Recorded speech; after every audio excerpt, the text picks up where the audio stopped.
大概在十几年前呢，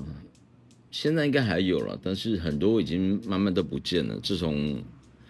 这些影片、网络的东西呢，影片啊、书籍的东西被上传到网络上面之后呢，这种传统的租书店或者是租这个 DVD 的片子，比方讲那个Blockbuster，我忘记它中文怎么翻译哦，就是那种100亿嘛还是什么，反正他们这种出租的片子啊，出租书的这个店越来越少了。但是在十几年前的时候，其实还有，所以我那时候每次礼拜六、礼拜天的，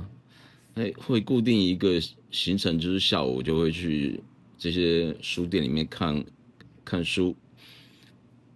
那也不是看书啦，漫画店嘛，就是看漫画嘛，看港漫啊，看这些呃，反正就看什么漫画，随便看啊。如果喜欢的话，我的习惯是呃，我会去买一套回来，就是说，他如果已经成为连载结束了，或者是可以买一整套，我就会买。然后请这个出租租书店的这个老板他们帮我去订了之后我再去拿，因为他们透过他们拿可以比较便宜一点。所以各位看到后面这边一堆书嘛，在这边的书，但是前面这边镜头这边呢，则是有一堆漫画。那什么漫画呢？有些好笑的漫画，然后最多的是有关于吃的漫画，比方讲说，呃，有部漫画叫做《鱼河岸三代目》还是2代目？这个漫画其实我没有看完，对我来讲那一套漫画有一点像是工具书。为什么呢？因为他对于这个鱼料的描写非常的写实，非常的呃考究了，就是它不是像一般随便自己乱写的东西。日本在画这种比较，不管像之前的神之滴啊，或者是在画这种料理的料理的漫画、拉面的漫画等等的，它背后其实都有一个团队在呃在提供专业的建议，它不是作者自己想画，我就以为这样画就可以了，不是的。你知道日本人做事很认真嘛？你甚至你画了这些东西，如果不对，这个读者会纠正你啊，或者是说你画出来一个食谱什么，搞不好就是有读者会按照上面写的东西来做。所以像这种书，鱼河岸三代目，还有一部漫画叫做《美味大挑战》、拉面王，或者是姜太的寿司，其实我也有买，但是就是你看到你后来自己吃东西和去看那个，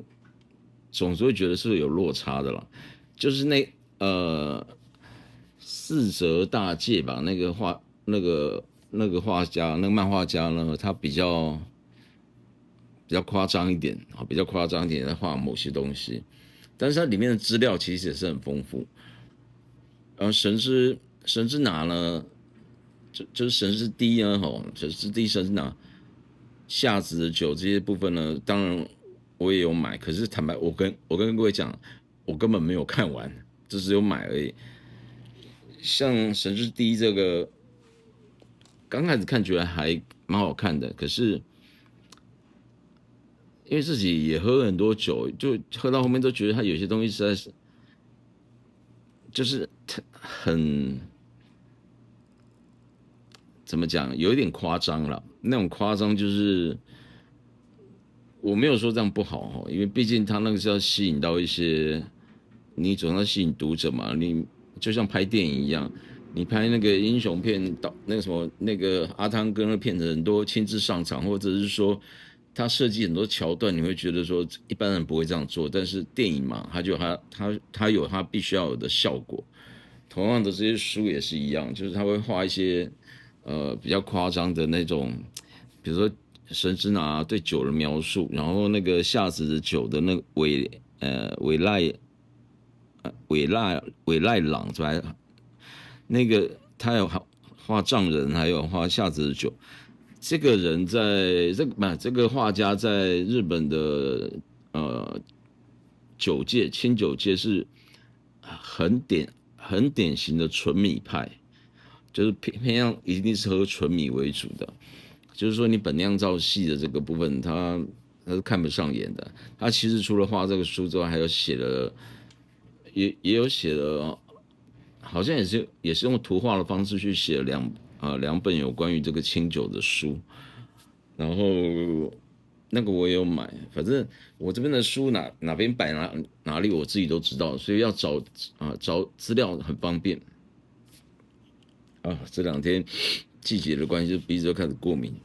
一直觉得想打喷嚏或者是很痒，所以我常常在这个礼拜六、礼拜天的时候，那几年的时候，常常在礼拜六、礼拜天下午会去书店看，然后你看到这些租书店呢越来越少，到最后是像我们家那附近，当时我在台北信义区那边的，当时附近只剩下最后一间了。可是那一间呢，还不错，就是说它的那个除了书之外，它还有很多的片子，DVD 的片子，而且现在的 DVD 进来的很快。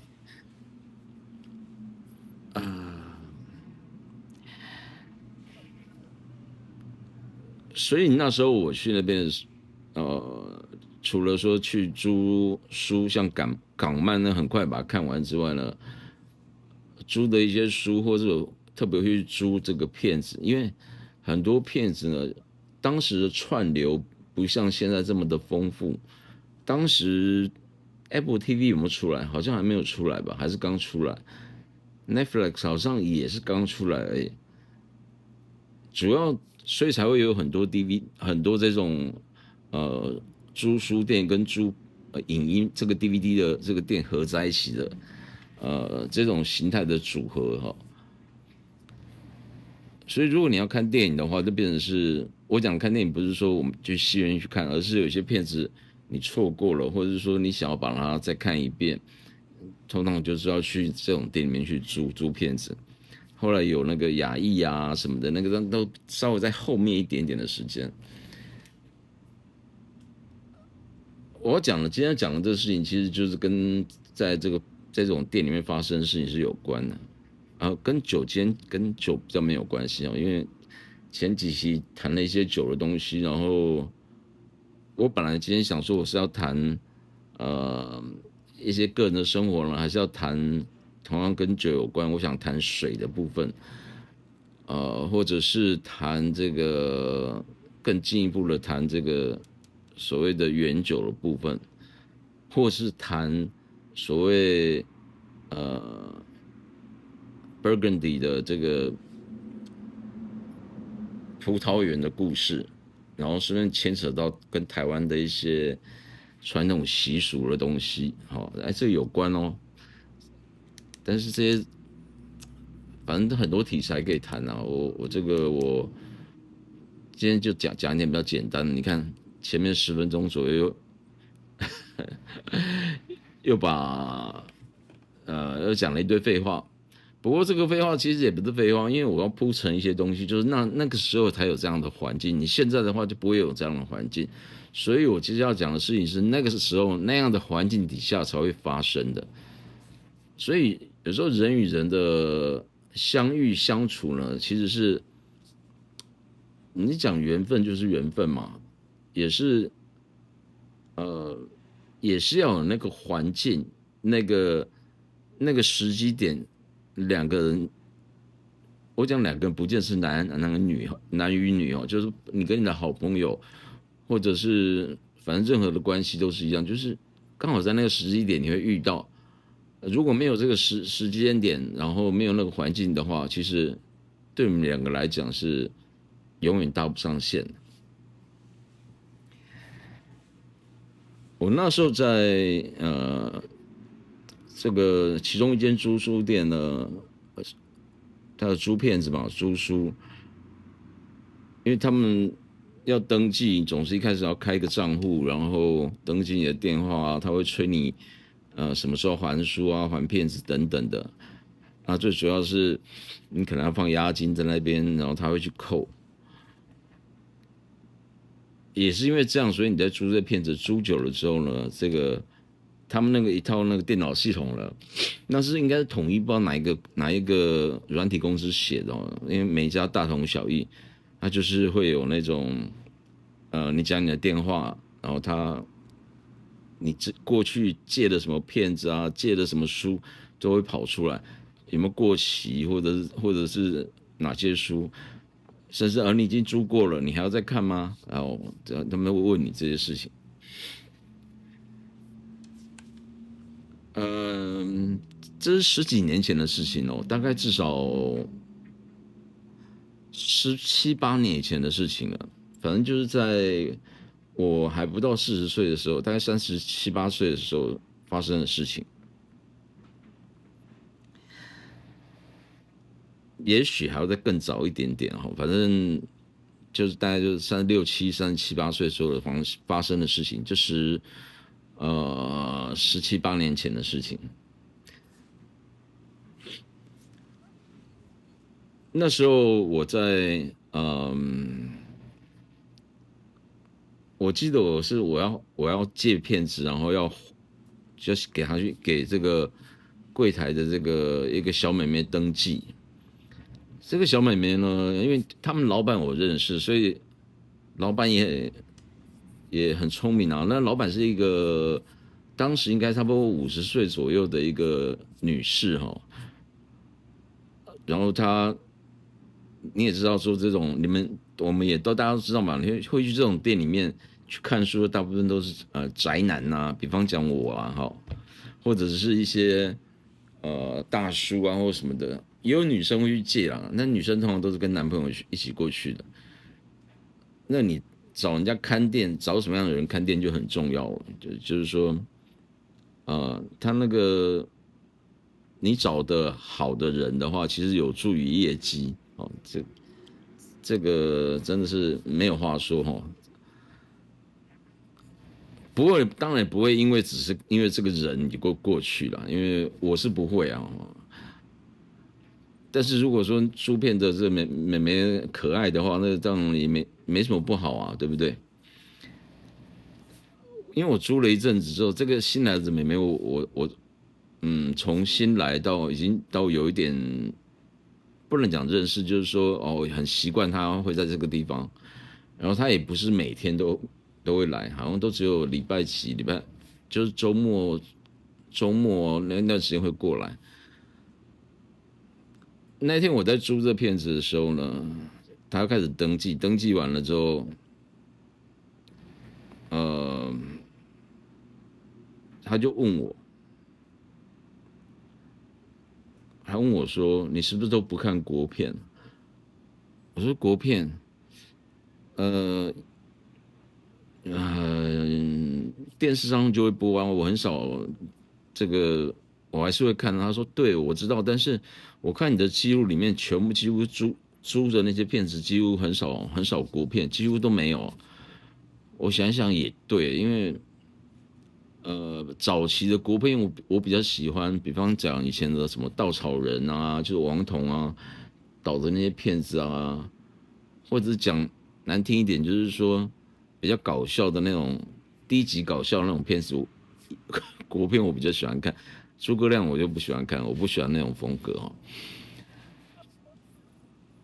然后他说他讲的不是这种类型，他是说其实现在国产的片子也有不少好看的片子啊，你为什么都没有出？我一下不知道怎么回答，我只是说，嗯，我说国片就我没有觉得有什么好看的片子啊，就是说我讲了那些片子都是很早以前的，现在也都很多那种拍太艺术型的，或者是比较没有逻辑性的那种，看一看都很出戏，我就觉得不好看，不想看。对啊，其实台湾那时候的片子到现在其实还是这样啊，都比较偏向小清新的那种类型的片子。结果他就跟我讲说，这是一种偏见啊，说其实现在很多都已经都有改了啊，您要就是要支持国片，然后这些才会我们影艺界才会什么，这个业界才会壮大。我说哦好，可是这跟这跟他有什么关系呢？啊，但是我只是说，哦，好好，那你有看到以后有什么好的国片，你再推荐我，我再租这样。啊，这是我们第一次真正的有聊天哦，因为之前就是接了片子就走嘛。这个妹妹呢，当时大概差不多可能18、19岁吧，顶多20岁左右吧。就是后来我知道她是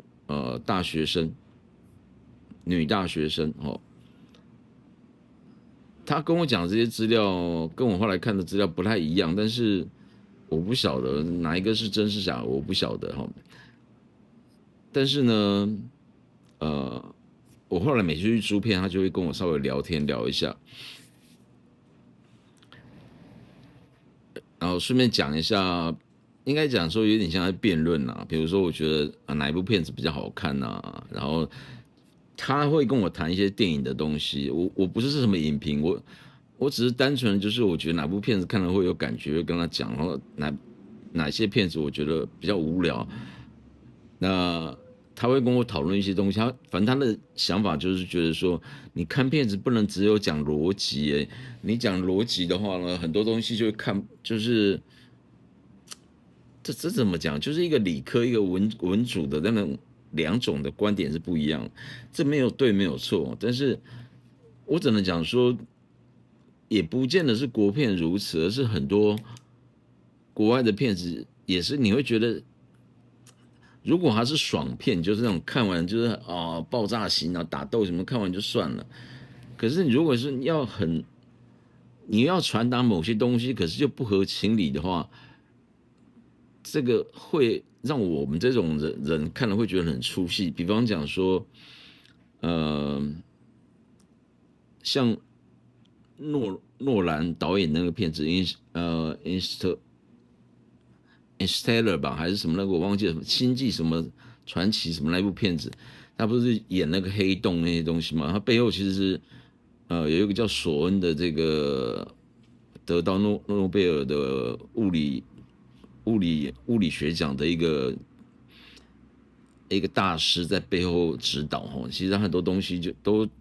不是说凭空就自己去想出来的，或者是编剧自己写出来的。关于编剧，我也有认识几个哦，我都觉得，特别在写这种爱情啊，写这种感情那种，遇到几个都是那种关在自己的小天地里面自己去想象的，很多东西是这样的，写的太很总裁系列那种感觉哦。我们会谈一些这样的东西，但是我也没有说要说服他，他只是觉得说你要支持国片，我一直记得很清楚，就是他就会提着类似像这样的东西。后来有一次我遇到他们老板的时候，我说你这个妹妹哦，这个其实我是称赞她了，我说哎长得蛮漂亮的，蛮可爱的，然后这个很有心啊，然后做事起来，做事起来让井井有条。然后他甚至还会问我说怎么没有看什么片子啊，什么怎么就讲一些东西，然后会跟我讨论事情。他说：“哎，他有跟你讲聊电影的事情？”我说：“对啊。”他说：“哦，你你可以好好的跟他聊一聊，因为那个老板本身，那个女的老板本身也很喜欢看电影，所以呢，我相信发生在我身上的事情也有发生在他身上。”但是他没有觉得好不好，他只是觉得说，我的想法，毕竟男生女生想法不太一样嘛。那呃，他说你既然他有跟你聊这个，你就有空跟他多分享你自己的生活经验。我说我有什么生活经验跟他分享？他说你的年纪就比他大很多啊，这没有问题啊，这可以聊啊，大个十几岁有吗？我就是说这个，他那时候我一度怀疑说他是不是你的女儿还是谁啊？他说不是，他说我跟你讲，他是那个什么什么学校，就是他其实这个女孩子妹妹也有跟我说啊，什么学校的这个学生，然后呃好像跟影剧是有关的这个学习，可是我印象中他有跟我提到他有去学，还有练一些别的东西哦。好，这个我不要讲得太清楚比较好。我说哦，原来如此哦，所以难怪他看起来很喜欢看那个电影。他说，对他当时他来这边应征的时候呢，就是他要跟我谈那个条件，就是别人都谈薪水什么的，但他也会谈啊。但是你知道那种打工也其实也没有多少钱啊。他说他最主要谈的是说，他因为这一家店很多骗子，他说他可不可以呢？每天打烊的时候，他来上班的时候，不是每天啊，就是他有来上班时，如果打烊到第二天早上了，因为他比如说通常都是周末来嘛，那这中间打烊到第二天，比如说中午12点开始营业，不会有什么人嘛。他说那他可不可以在打烊后，比如说拿两只片子，哦，依照他可以看的速度哈，他拿回家看，因为我们平常租片子要钱嘛。他说他可不可以这样拿一些片子看，他打算把这边的片子全部看完。那个女的老板就是觉得很奇怪，说有这种想法，然后可以啊，没差，因为就是反正如果都整理好好的，就像图书馆馆员一样嘛，你晚上拿回去，因为其实也已经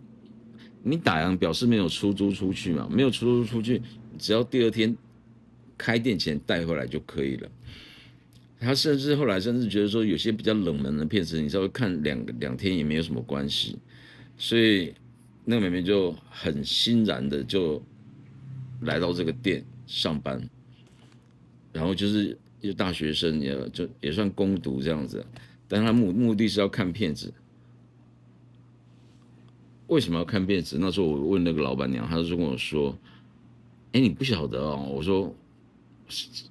晓得什么？”她说：“他没有跟你提吗？”我说：“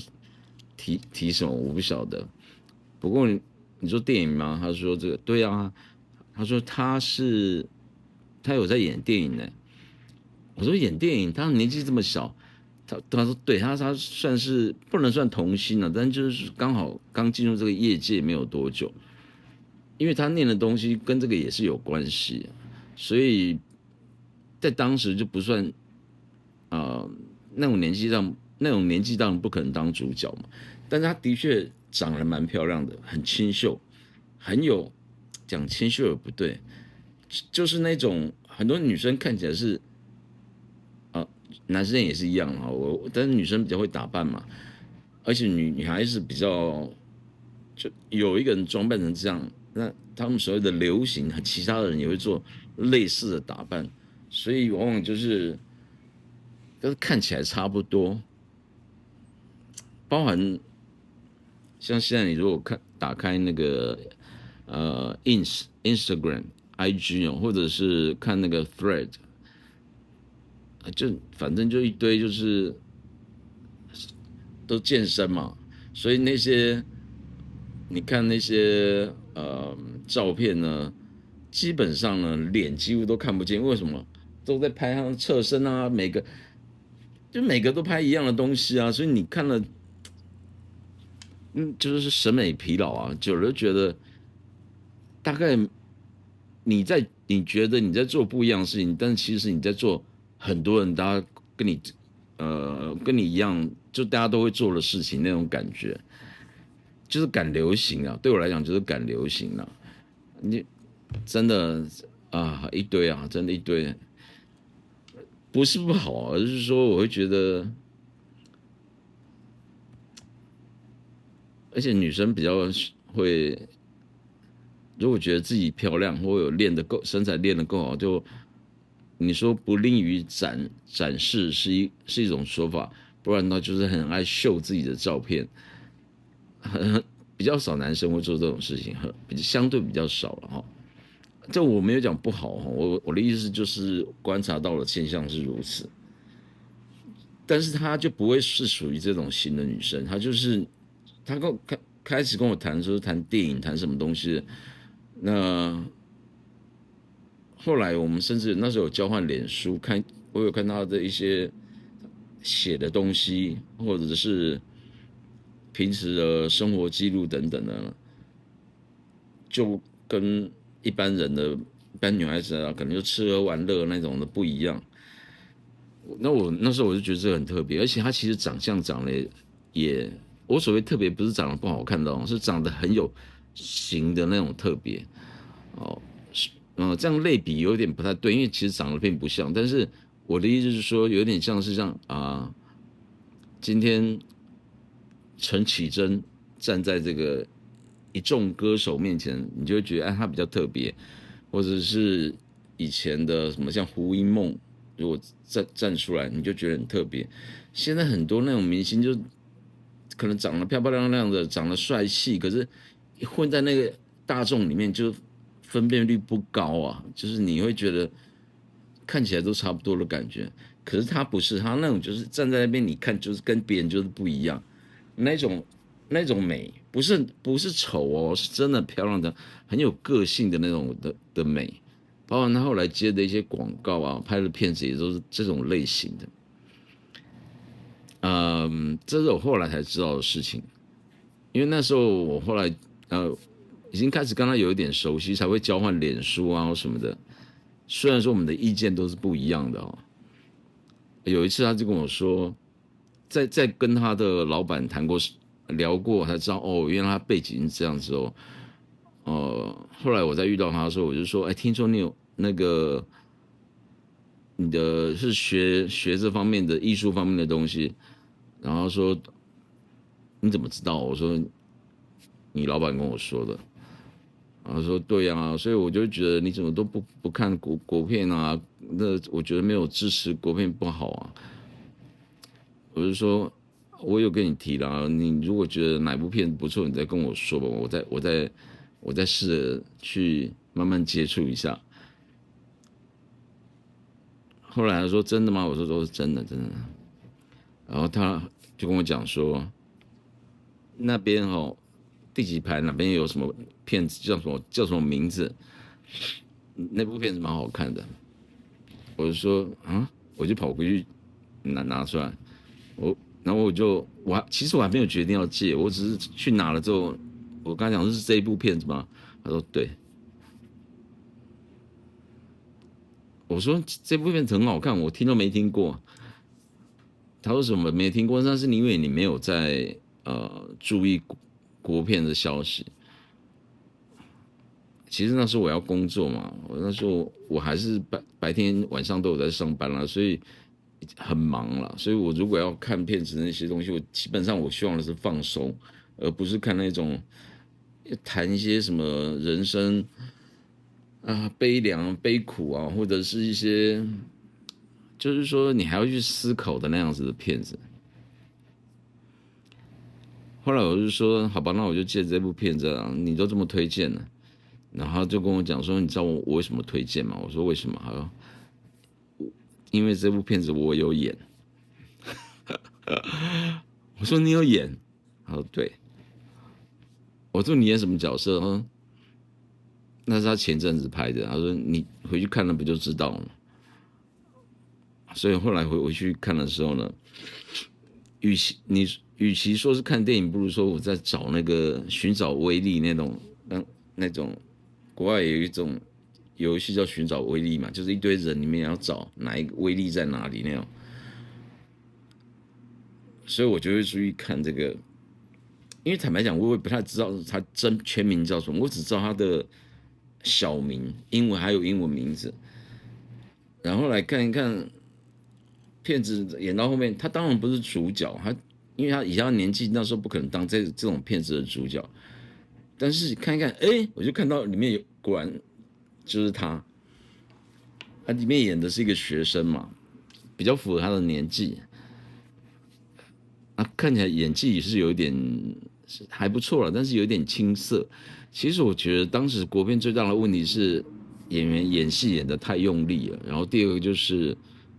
有些那个没有逻辑性，写这个有点支离破碎，就是编剧的问题啊。我其实是很勉强，因为我才很勉强把那部片子看完。看完了之后呢，还片子，他说你觉得好不好看？还不错啦。我说我知道你演谁谁谁，我现在才知道你叫什么名字，因为我后面看那个演员名单，他就笑一笑说他其实过一阵子还要再拍一部片子。我说你已经就确定要走这条路？他说对啊，所以我现在就是来这边打工，就是每次会看很多片子去揣摩这些事情。我就鼓励他，我就说好啊，那就是因为你，那我会以后会多看这种国产的片子。但是怎么讲呢？这观点还是不太一样了。他在那边待了，也许可能待了打工了大概1年多吧，然后可能把他该看的片子都看完。二方面是因为他好像快要毕业了，然后比较正式的投入演艺事业，开始有时候那时候他到店里面的时间就越来越少。虽然那时候我们有交换 Facebook， 有互相在联络，但是他也很忙，就是说那种。那怎么讲呢？就是也谈不上说两个人多好，但是认识，然后又又没有到真的好朋友的地步，但是也算是朋友。就是那时候看到的时候都会打招呼讲话，而且因为我应该是跟他除了他老板之外，我应该是少数几个知道他的真实身份的人，因为他去的时候完全都素颜嘛，有时候穿的比较低调这样的。那就是我认识的其中一个明星。好，我的工作其实跟明星什么没有关系，就是有人猜我以前是电子业的嘛，然后后来弄酒这个是不得已嘛，所以我母亲生病，我才开始把以前玩的东西把它具象化、具体化，写成文字啊，然后现在甚至开始拍这些比较小的这种短片。结果这个妹妹呢，就是我当时就觉得她这么用心呢，应该是，而且她本身有特色，因为你随着她年纪慢慢变得比较大，就是那种除了很有个性的那种脸型之外呢，那种女性的美也开始展现出来哈。但是我不能讲她是谁。后来呢，她就是在这10几年来，在台湾就应该都已经挤得算是，你前阵子甚至有到一线演员的那种感觉哈，讲出来大家都会知道的啦。但是我不能提他是谁。然后那时候看到他的样子呢，其实我有点后悔，又没有那时候没有帮他拍照片。可是那时候这样拍也很奇怪，就是说，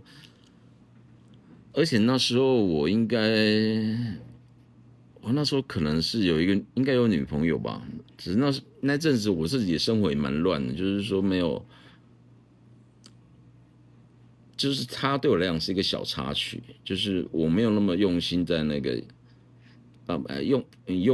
你用心也不见得就会怎么样，但是我的意思说就是我那时候有追求的人，所以自己对我来说那就是一个小插曲，对他来讲也是一样哈。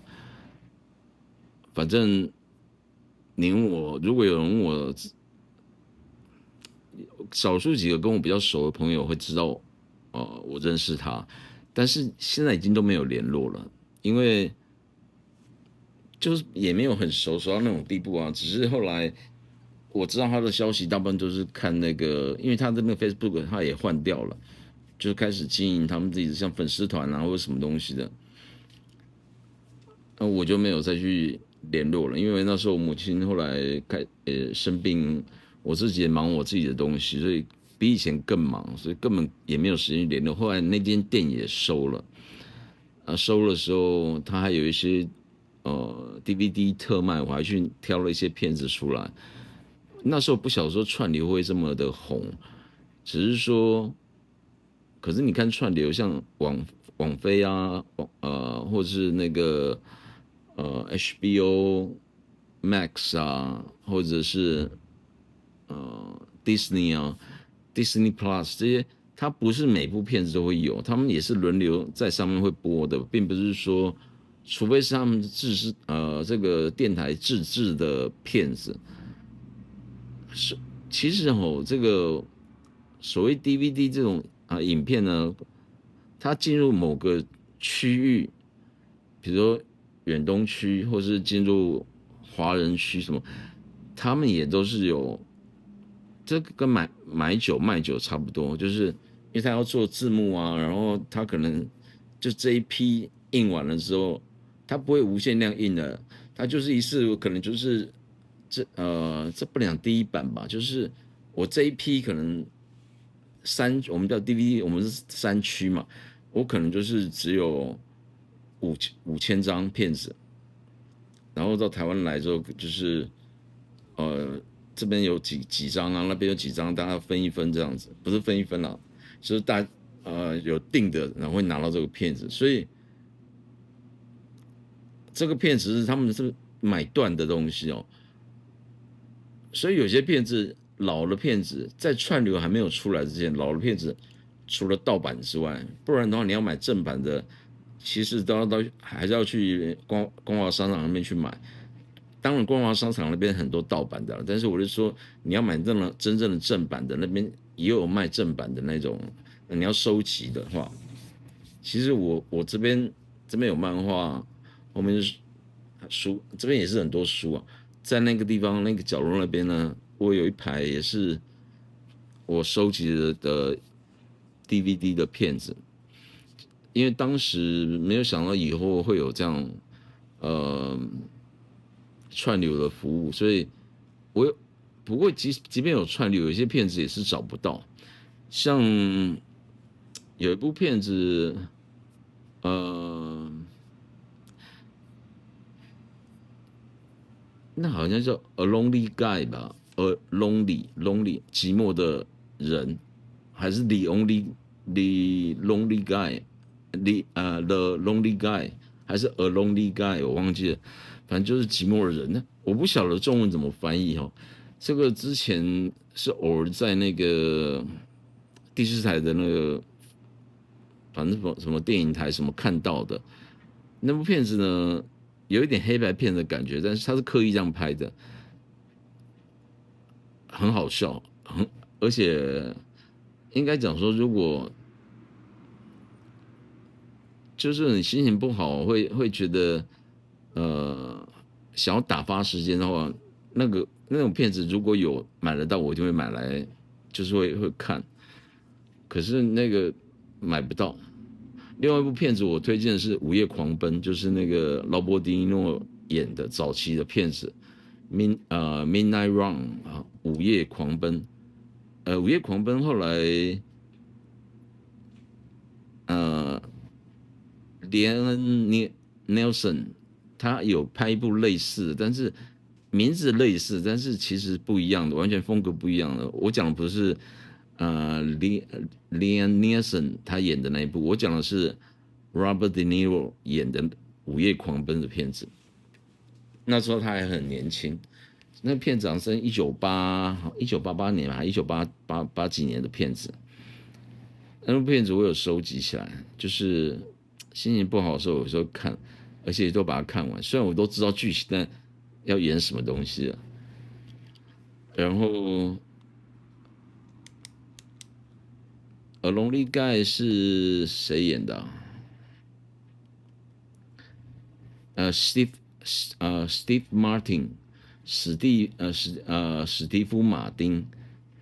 ，Steve Martin 的 Steve Martin，Martin 吧，Martin Steve，他主持过好几次的那个呃奥斯卡金像奖。Steve Martin 对，这个人演的，那片子很好笑。可是我现在这边也找不到了，那个如果找得到，那可能要去上网去订那种没有中文版的。可是那个文我都已经看到很熟悉，所以如果英文版的这样听，应该是没什么问题这个妹妹呢，现在应该也超过30了吧？后来呢，她有得过金钟奖，也有得过金马奖，我忘记是女主角还是女配角，反正我记得她得过2、3次奖，就是所以我说算是一线的明星了。然后我看她后来这样整个改变到现在，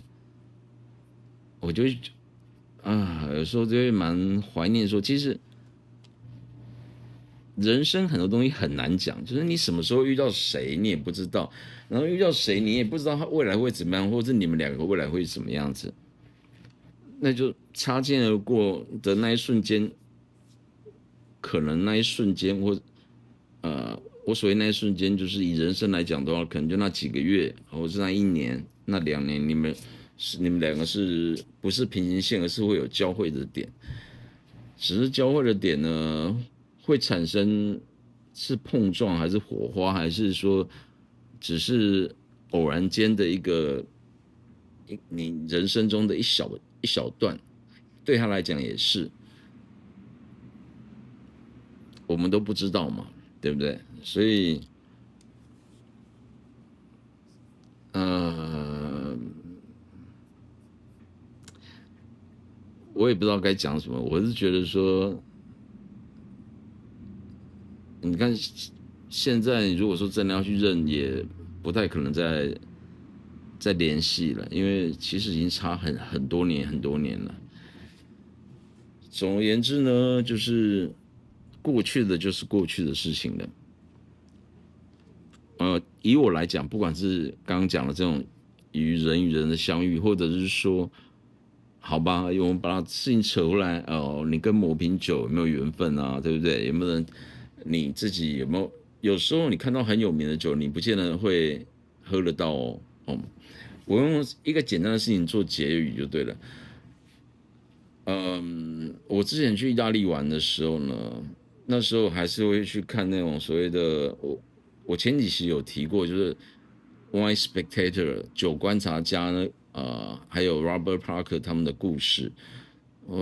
特别是酒观察家 WS Wine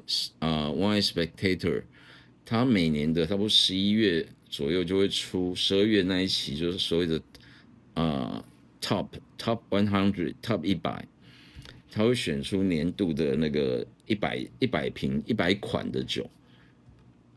不见得越贵的分数，它越上面，它考虑到的是很多个因素啦。那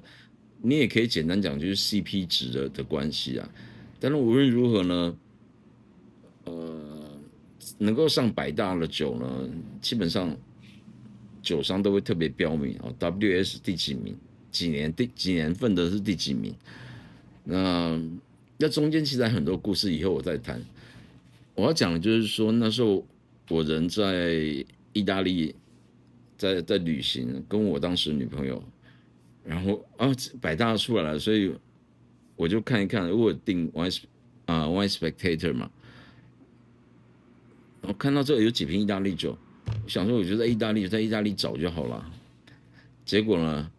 完全找不到。我在意大利的时候，他们1个月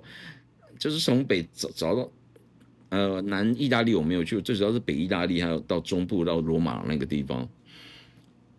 也去了好几个城镇什么的都没有看到，然后好几个城镇当中就找了好几个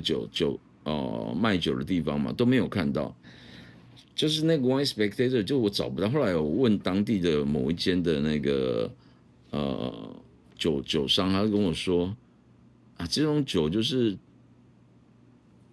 他们要得名早就知道了，然后他就是早就已经都外销出去了，都被人家买走了。他所谓被人家是被外国人买走了。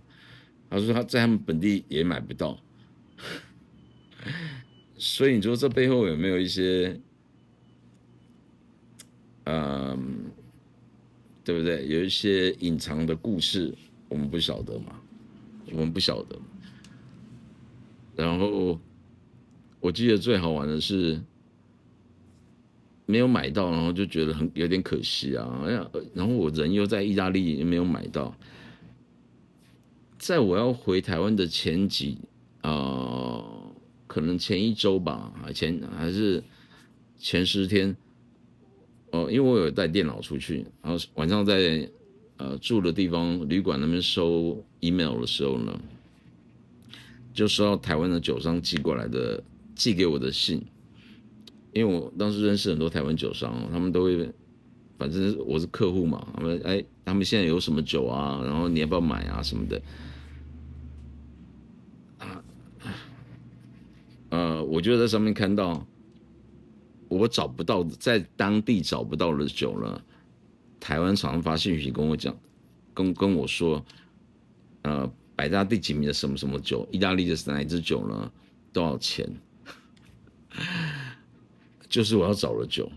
我就下订单了。我要讲说，这个我要2瓶啊，我忘记我要拿2瓶还是3瓶。就是我在意大利的确是买到这个酒了，买到 Wine Spectator 百大的酒了，但是我买到的方式是我收到台湾的厂商寄给我的这种EDM， 然后我下订单买到的，而且那酒我要回到台湾之后我才拿得到，台湾有现货，所以你还去追这些很有名的酒吗？当然我知道有名的酒很多真的还是比较好喝，但是像我刚讲这个故事，就是不见得每个人会有这样的经验，但是我有这样的经验，我就跟大家分享。所以对于到我的后期喝酒的态度开始慢慢改变，就是除了我喝了很多酒之后，会觉得某些就是差异不是那么大之外，还有就是你进入这业界之后，你看到的一些东西，又开始慢慢又不一样了。每一行都是这样，它有自己的美嘎嘎啦哈，有一些美角应该这样翻译吧，有一些它特殊的部分。那你不是这一行的，你就不会知道。虽然说我也不算是真正那一行，但是算是半只脚踏进来了，而且之前又有酒友的身份，然后也写过这个酒的这些评论的东西，然后到后期甚至是参与到跟酒商、进口商、跟酒造、跟酒厂有联络，会聊一些东西，所以怎么讲呢？就是酒不是不好，而是不要把它想的太过，不要把它想的太过美好，只能这样说而已。好了，这个未成年请勿喝酒，然后这个请勿酒驾。今天讲就闲聊啊，明天我再来谈一些前面有提过的一些东西，比如水啊，原酒的介绍啊，更进一步的介绍啊，或者是我在谈一些Burgundy 的东西啊，甚至葡萄品种啊等等的，其实太多东西可以谈了啦。我今天看已经5000辆200多人了吧，比我预期的还要快。这一阵子也许很快，可能到礼拜天为止，可能应该可以超过6000人了吧。加油！按赞、订阅、分享，拜拜。